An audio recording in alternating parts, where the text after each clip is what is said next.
আসসালামু আলাইকুম রহমতুল্লাহ। মরিচ গাছটাকে এখান থেকে সরিয়ে অন্য জায়গায় নিয়ে গেলাম, কারণ এখানে হচ্ছে উপর দিক থেকে তো মুরগির অত্যাচার এবং নিচের দিক থেকে হচ্ছে হাঁসের অত্যাচার।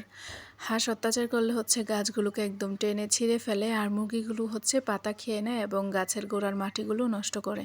তাই ওখান থেকে সরিয়ে আমি আমার নতুন বাগানে এটাকে নিয়ে এসেছি।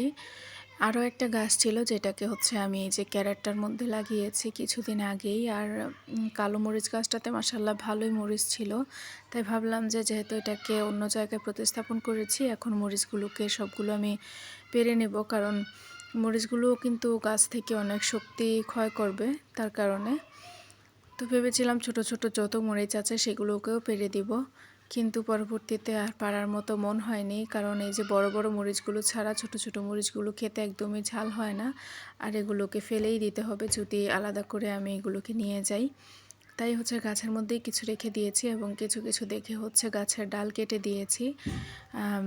ভেবেছিলাম ভালো করে প্রুনিং করে দিব, তবে করতে পারলাম না। মনটা আসলেই খারাপ লেগেছিল যে এত এত মরিচগুলোকে কেটে দিব। ক্যামেরায় তত একটা বোঝা যায় না, কারণ গাছের পাতার কালার এবং মরিচের কালার দেখতে একই রকম, তাই তেমন একটা বোঝা যায় না।